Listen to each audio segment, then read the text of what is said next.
Kaixo, bideo honetan egingo dugu 1989ko ekainean agertu zen ariketa bat uhinak lantzen dituela. Esaten digute 6 metroko erradioa duen igeriliko zirkularra daukagula. Eta bere zentroan gertatzen dela perturbazioa. Goratu uhinak sortzeko perturbazio bat behar dugu, foku bat, iturri bat, eta hortik medio bat uhina datzeko kasunetan ura izango dena. Esaten digute, ondorioz, uraren gainazlean uhin igidura bat sortzen da, olatu txikitxoak, ezta? Uhinaren uhin luzera 0,5 metrokoa da, jamaten digute uhinaren propietate bat, bere uhin luzera 0,5 metrokoa dela. Eta esaten digu, zentrotik igerilekuaren ertzera altzeko uhinak behar dituela 12 segundu. Esaten digute, erradioa dela 6 metro, eta 12 segundu behar dituela zentrotik muturrera heltzeko. Bera esaten digute, 12 segundutan 6 metro egin dituela. Gogoratu uhinean daukagula alde batetik bere vibrazioa abiadura eta azelerazioa dela uraren puntu bat zelan mugitzen den, eta bestetik uhina zelan edatzen den. Kasu honetan interesatzen zaiguna da edapena. Ez zaigu inporta olatuaren altuera zenbatekoa den. Horri buruzko informazioa ematen ez digutelako. Esaten digute olatuaren energia, hau da, uhina helduko dela ertzera 12 segundu eta gero, eta 6 metro egin dituela. Beraz, distantzia eta denbora ezagutzen badugu, kalkulatu dezakegu zein den bere edapen abiadura. Beraz, distantzia zati denbora, 6 metro zati 12 segundu, guztia sistema internazionaleko unitatetan, lortzen dugu, propagazio abiadura edo edapen abiadura 0,5 metro segunduko. Beraz, ja dauzkagu, jarriko ditut gorriz, informazio hau eta informazio hau ja erabilidualako.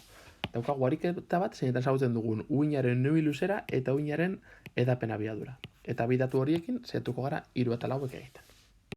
Atalean, eskatzen digute uhin igiduraren maiztasuna. Vale. Guk ezagutzen dugu edapen abiadura eta uhin luzera. Eta badago ekuazio bat edo edapen abiadura kalkulatzeko egiten dugu uhin luzera zati periodoa. Eta periodoa intzuzen da maiztasunaren alderantzizkoa.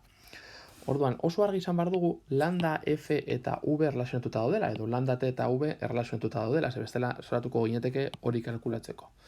Vale, orduan, ezagutzen badugu uhinaren edapen abiadura, ezagutzen badugu uhinaren luzera, hau kalkulatzeko erraz. Eskatzen dugu F, jartzen ditugu ezagutzen ditugun balioak, 0,1 zati 0,1 bat, eta goratu maiztasuna neurtzen dela ertzetan. Baita ere, idatz genezake, segundu ber minus bat ertzi idatzi beharrean, baina biaratara ondo dago, beraz, atala bete dugu. Bigarren atalean eskatzen digute kalkulatzeko uhinaren amplitudea. Bai, zenbatekoa izango da olatuaren altura maksimoa. Eta ematen diguten informazioa da 0,25 segundu igaro direnean, hau da, ematen digute denbora bat, jatorrian ematen digute posizioa, isa berdin 0, eta elongazioaren balioa. Ematen digute elongazioaren balioa. Bale, I, isa eta Z eta T erlazionatzeko modua izango da uhinaren ekuazioa. Horrelako zerbait izango genuke. Eta, komentatzea, bai, jarri dugula negatiboa, onertzen dugulako uhina eskuinera egingo duela eta ez eskerrera. Baina, negatibo da positibo jarri, antzerako zerbait lortuko genuke. Hau da gure uhinaren ekuazio orokorra, moduretan idatzi dugu bestean baita ere idatz genezake, eta hau da gure datu, esaten digute funtzio hau, ekuazio hau, bere isaren balioa 0 denean eta bere teren balioa 0,25 segundu denean, elongazioaren balioa izango dela 0,04 metro. Vale, ekuazio hau joan bargara osatzen, ze omega eta karen balioak momentuz ez ditugu ezagutzen. Omega kalkulatzeko erabiliko dugu frekuentzia, eta k kalkulatzeko erabiliko dugu lambda. Omega kalkulatzeko egin dugu bi pi bider F, vale? Hau da omega eta Fren arteko erlazioa, ikusten dugu omegaren balioa direla 2 pi radian zati segundu, beraz, hemen jartzen dugu. Eta karen balioa da 2 pi zati lambda, landaren balioa ezagutzen dugu dela 0,5, beraz, karen balioa da 4 pi, k gartzen zen lekuan 4 pi. Beraz, ekuazio orokorra hau gure kasuan horrelako zerbait izango da. Vale, ezagunak dira A eta phi 0. Bi ezagun ditugu normalean, eta phi 0 hau 0 bezala hartuko dugu. Hau egitea zait asko gustatzen, ariketak nolabaiteko informazioa eman behar dugu egiteko phi 0 dela. Vale, esan behar dugu hasieran olatuaren altura 0 dela, edo zertxo bait. Ulertu behar duguna da, hasierako fasea balio digula askotan gauzak engantzatzeko edo gauzak haien artean lotura izan dezaten, eta izan da baliabide bat gehiago lagungarria lotura bat baino. Orduan, ez badigute zer esaten eta ez badugu erabili behar, esaten dugu 0 dela eta kentzen dugu gainetik.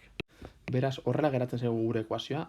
Orduan, hau da gure ekuazio orokorra, eta gu dakigu, ekuazio horretan isaren balioa 0 denean, eta teren balioa 0,5 denean, iren balioa dela 0,04. Eta hortik alor dezakegu, orduan, batuko ditugu bi ideia hauek. Vale. Gu erabiltzen dugu ekuazio orokorra, baina badakigu. Elongazioa, kasu honetan izango dela 0,04 metro. A sinu, eta sartzen dugu hemen 0,5 segundu dela basati lau, eta posizioa 0. Azken egin duguna da, gure ekuazio orokorrean sartzen dugunean denbora jakin hau eta posizio jakin hau, iren balioa ezagutzen dugu. Eta hortik aurrera askatzea. Hau, lau pi bider 0, 0. Bi pi zati lau, bihurtzen da, hau honek pi zati bi. Orduan, hau guztia geratzen zaigu a bider sinu pi zati bi. Sinu pi zati bi geratzen bauzue da, hau da 80 gradu, orduan sinu pi zati bi balio du bat. Bat biderra a.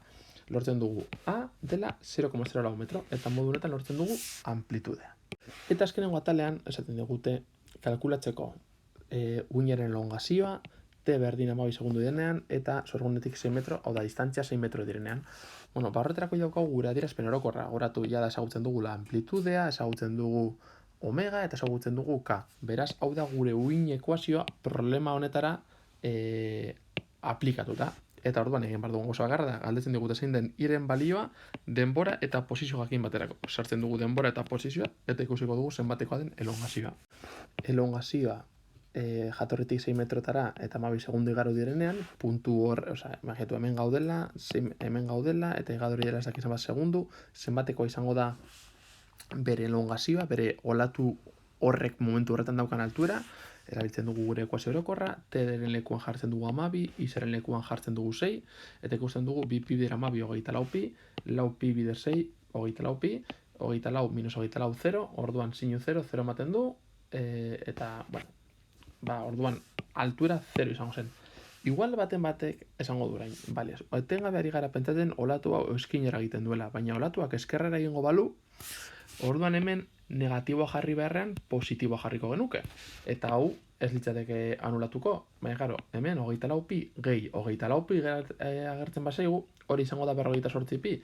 Eta 48 pi da ematea esfera goniometrikoari hogeita lau buelta. Eta heltzen gara, azkenean leku berdinera, zeinetan sinua 0 balio duen. Beraz, horregatik esaten zuet, berdin dio pentsatzea eskuinera edo eskerra. Bi kasuotan, emaitza fisiko berdina izango da. Hau da, olatuaren altuera edozein muturretan 0 izango da. Zergatik, muturra esaten dugu, posizioa 6 metro delako. Azkenean galtzen digute muturreko altuera 12 segunduan. Beti izango da